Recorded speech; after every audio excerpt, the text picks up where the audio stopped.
The other night when I was having a slightly inebriated lockdown haircut, hope you like it by the way, I started thinking, right, what am I going to cook next? And so far we haven't done any fish or seafood. And you're talking about a land in Spain that's famed worldwide for its seafood and fish. So here we are today. I've actually partnered up with a very close friend of mine and an amazing supplier of ours, David Menendez from Mevalco. Mevalco are based in Avonmouth, but they're undoubtedly now the UK's leading Spanish produce importer for high-end Spanish produce. And this is an homage to David and how we started out all those years ago together, and how far we've come since, travelling around Spain together, sourcing new ingredients, produce, cooking, having the odd drink. And this one, I hope Kirk, you're listening to from Rockfish, is a bit of a dish harking back to a trip in February to Galicia, where we went to one of the world's biggest seafood shows. So here it is. We could have gone for so many famous Spanish types of fish or seafood: hake, cod, salt cod, monkfish, mussels, clams, anything like that, prawns obviously, but you thought there's nothing much more iconic than the octopus, and especially from Galicia, probably the world's finest. So today I'm going to teach you how to cook it. Obviously you can get this directly from Mevalco. If you go online, there's a list of what you could buy from them, and they'll deliver straight to you. They're normally a wholesale supplier, but during lockdown they're supplying to public as well. So what we're going to do is cook the most classic of classic pulpo dishes, which is pulpo a la gallega, which is or pulpo a feria, which is essentially braised octopus, potatoes, olive oil, and smoked paprika, and that is it. So we're going to cook that in a very particular way. Then we're going to do another traditional dish with a bit of a seasonal British angle to it, which is with a potato, smoked paprika cream and some fresh asparagus. And then we're going to do a little funky tapa that we have on the menu in Bar 44 Bristol at the moment, with some lovely accompaniments. So let's get cracking. The main idea for this video in total, although we're doing different things with it, is actually to sort of dispel the fear factor and the way people get daunted about octopus, especially at home, cooking at home in the UK. People think, oh my God, like this.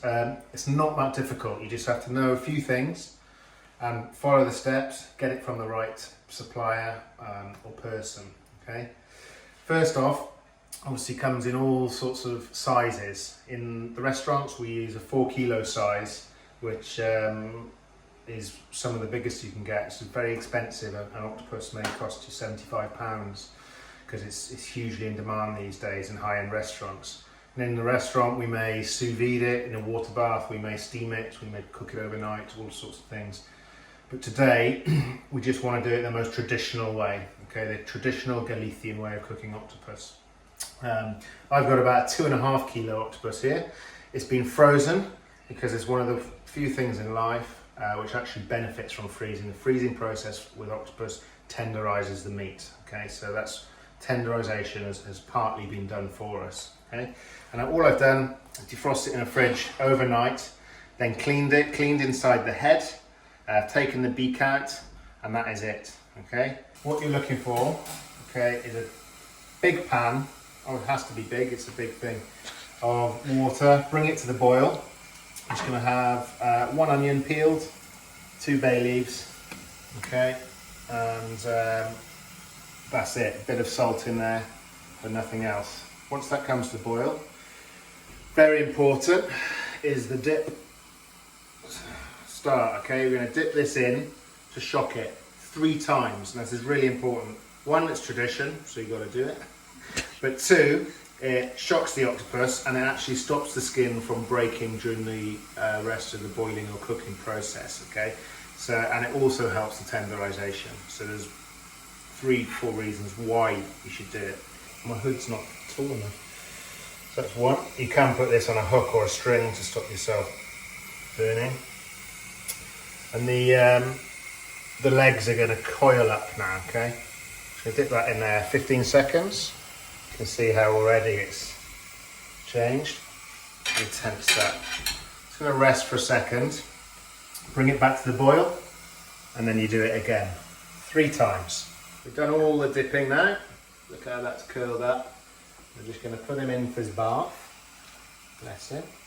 20 minutes per kilo. So I'm going to give this about 50 minutes and turn it off and just let it rest in there for another 10-15 minutes before taking it out. Specialist bit of kit for the next stage. Cocktail stick. Okay, had its 50 odd minutes and its little rest. Look at that little beauty.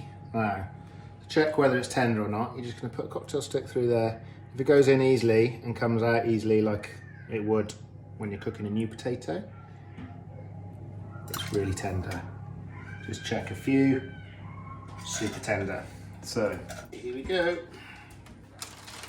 Pedro is now like so. Hob's going back on, same water, remember. We're going to cook our Jersey Royals for our Jersey Pulpo a la Gallega, Pulpo a feria.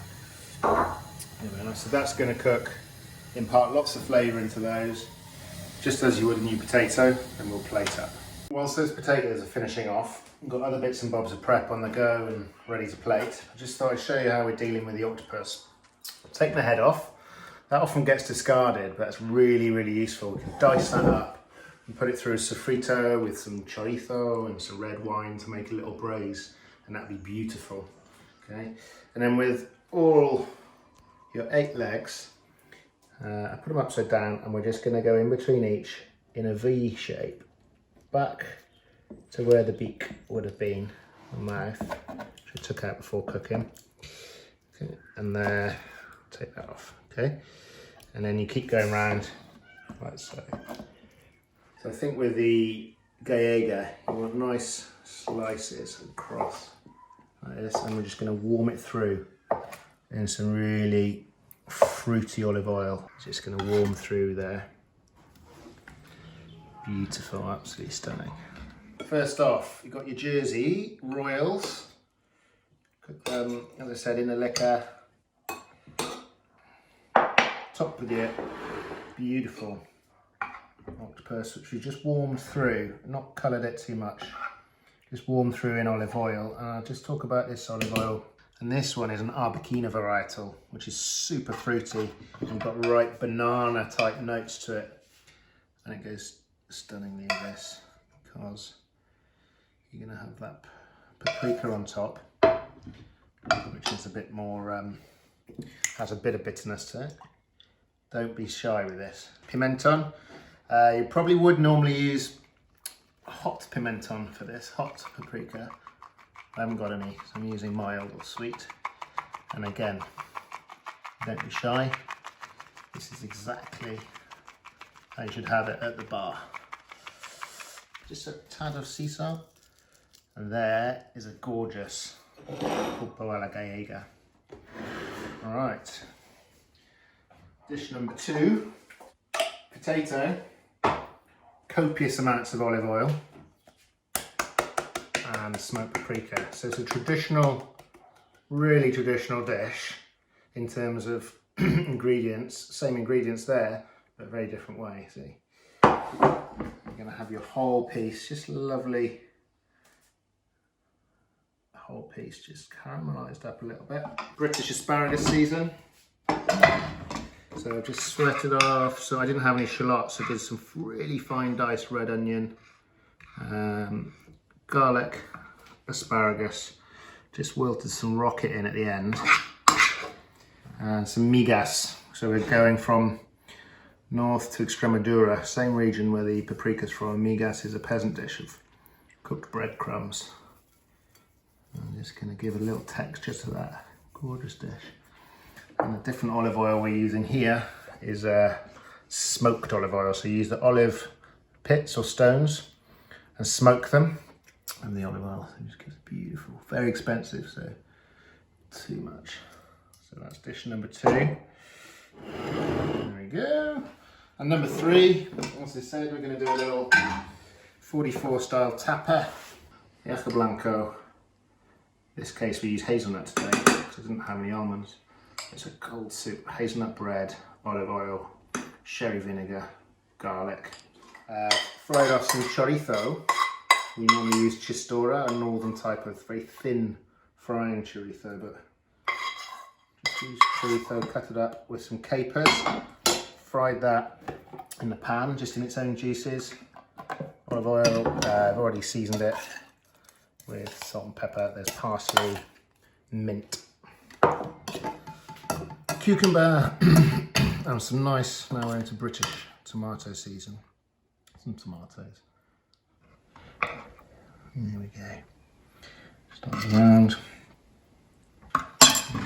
And I'm going to finish that off. We've used our Rama 44 oil here because it's so good with those sort of green and tomato salads. It's a variety of 3 olives. Gives you some pepperiness, some acidity, also some ripe and some grassiness. So, cider. These northern regions, especially Asturias and Galicia, are famed for cider drinking, probably more common than it is in Somerset. Okay, and they produce a natural cider. This is from Trabanco, thanks David, another present from him. In Asturias, this is a cider makers we visited and had a great day with, and they make natural cider, non-carbonated. If you go to a bar out there, they will pour it for you a lot better than this, okay? But the idea is to aerate it. Let's have a go. And you pour a tiny bit, that's it, and you neck it in one. Leave a tiny bit in the bottom of the glass and throw that on the floor. Yeah, don't do that. And then you do another bit. Here we go.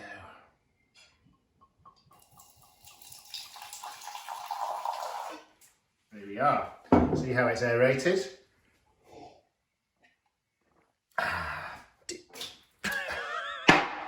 Boom! Oh, it's nice. I really want to be back there now. So if you can get hold of that, do. Otherwise, British cider would be great. Local cider, lots of cider makers doing deliveries at the moment. So I'd really recommend. So, farewell to the octopus sessions. I'm going to eat all this, and if I could deliver it to you I would, but I can't at the moment. We'll see you for some more fish cookery next time.